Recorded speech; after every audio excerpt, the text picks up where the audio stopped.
都係第一擺行山咧，行下行下咧，行到人哋嘅住宅區，睇唔睇到啊？真係佢真係好靠山邊咗，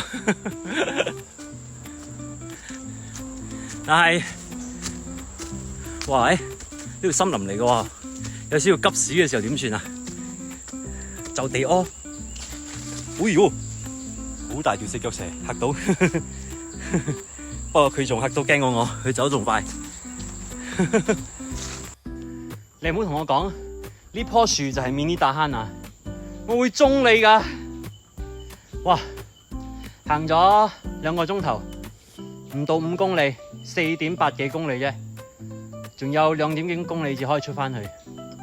咦？唔係出返去嘅，係行晒成個mini大坑路嘅，因為有7點幾公里啊嘛。係攰啊，好攰，2個幾鐘頭。不過證實咗，我下個禮拜去嗰個孤獨山咧，係應該可以嘅，因為孤獨山全長係12個公里，有8個鐘頭俾我哋行嘅，我應該得嘅。行咗2小時40分，喺個mini大坑 trail 咧，只係行咗5.87公里啫。哇，仲有排我行啊！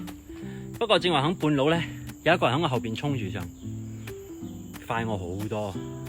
年紀仲大我2歲，我哋傾咗10分鐘偈啦。當然，佢又同我講，一個人行山啊，好危險噶。我講你都係一個人啦，唔同佢慣咗喎。我真係行咗好耐嘅。咁我行咗呢個禮拜係第6個禮拜啦。我同佢分享咗呢個6個禮拜我行過啲咩山啦。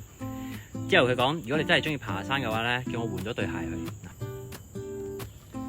叫我換咗呢對鞋去，因為呢對鞋唔襟嘅。如果你真係入嗰啲好長時間嘅山啊，行到半路鞋壞咗嘅話就冇意思咯。咁樣買一啲貴貴嘅鞋壞咗都唔冇意思嘅啫。佢又同我講有一間公司咧，好似叫迪卡登啊，我可以濕水嘅登山鞋。因為馬來西亞嘅山咧好多都係有經過水嘅，所以又快，所以濕水嘅快乾啲。然之後咧，嗰對鞋有2年 warranty 嘅。雖然嗰對鞋200幾蚊，但係2年 warranty 喎，計落抵啊喂！即係話2年之後佢壞咗，我可以換新嘅喎。抵喎喂，咁樣行咗3小時，行咗嚟mini大坑呢一度。嗱，mini大坑究竟係咪一棵樹嚟嘅咧？因為正話前面都有一棵喎，呢個都唔係重點啦。重點係我而家應該行邊度咧？你睇嗱，呢度一條路，呢度都一條路。咁我應該行邊度咧？嗱，點解我要喺度做咗記錄咧？其實2條都唔啱。